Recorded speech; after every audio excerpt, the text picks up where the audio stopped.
अमेरिकी राष्ट्रपति ट्रंप हर बार कुछ न कुछ नया लेकर आ रहे हैं। पहले टैरिफ, फिर जंग और फिर से टैरिफ। राष्ट्रपति ट्रंप ने गुरुवार को एक अहम एग्जीक्यूटिव ऑर्डर पर साइन किए। इस आदेश के तहत फार्मा कंपनियों पर 100% तक टैरिफ लगाए जाएंगे। इसमें उन फार्मा कंपनियों पर कड़ा रुख अपनाया गया है जो अमेरिकी प्रशासन के साथ मोस्ट फेवर्ड नेशन यानी कि MFN प्राइसिंग समझौता करने से इनकार करती है। नई नीति के मुताबिक ऐसी कंपनियों की पेटेंट दवाओं पर 100% तक टैरिफ लगाया जा सकता है। ट्रंप के इस ताजा फैसले के पीछे साफ रणनीति दिखाई देती है। दवा कंपनियों को घरेलू उत्पादन की ओर मोड़ना और अमेरिकी नागरिकों को सस्ती दवाएं उपलब्ध कराना। ट्रंप प्रशासन का मानना है कि जब तक दवाओं का उत्पादन बड़े पैमाने पर विदेशों में होता रहेगा, तब तक उनकी कीमतों को नियंत्रित करना मुश्किल रहेगा। ऐसे में यह सख्त नीति एक तरह से फार्मा कंपनियों पर दबाव बनाने का औजार भी है। नई व्यवस्था के तहत जो कंपनियां most favoured nation pricing deal को स्वीकार कर रही हैं और अमेरिका में उत्पादन इकाइयां स्थापित करने की दिशा में कदम बढ़ा रही हैं, उन्हें इस टैरिफ से पूरी तरह छूट दी गई है। रिपोर्ट्स के अनुसार कंपनियों को बातचीत के लिए अभी भी समय दिया गया है।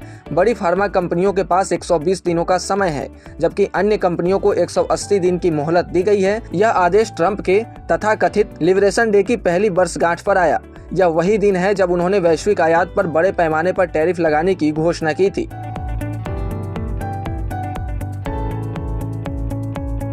हालांकि फरवरी 2026 में अमेरिकी सुप्रीम कोर्ट ने इन टैरिफ में से कई को रद्द कर दिया था, जिनमें लिबरेशन डे से जुड़े प्रावधान भी शामिल थे। इसी के साथ ट्रंप ने इंपोर्टेड स्टील, एल्यूमिनियम और तांबे पर 50% टैरिफ को लेकर भी नया अपडेट जारी किया है। अब इन धातुओं पर टैरिफ फुल कस्टम वैल्यू के आधार पर तय किया जाएगा, यानी वह वास्तविक कीमत जो अमेरिकी खरीदार विदेशी उत्पादों के लिए चुकाते हैं। एक्सपर्ट्स का मानना है कि इस फैसले से वैश्विक फार्मा उद्योग में हलचल मच सकती है और कई कंपनियां अपने उत्पादन केंद्र अमेरिका में स्थानांतरित करने पर विचार कर सकती है। ट्रंप की यह नीति केवल व्यापारिक या आर्थिक निर्णय नहीं, बल्कि एक आक्रामक अमेरिका फर्स्ट दृष्टिकोण का विस्तार है। इस बीच सवाल यह है कि क्या यह दबाव लंबे समय में दवा कंपनियों को अमेरिका में निवेश बढ़ाने के लिए प्रेरित करेगा या फिर वैश्विक सप्लाई चेन में अस्थिरता पैदा करेगा। इसके अलावा यह भी ध्यान देने वाली बात है कि उत्पादन को अमेरिका में शिफ्ट करना आसान या सस्ता नहीं है। इससे कंपनियों की लागत बढ़ सकती है, जिसका असर अंत में उपभोक्ताओं पर भी पड़ सकता है।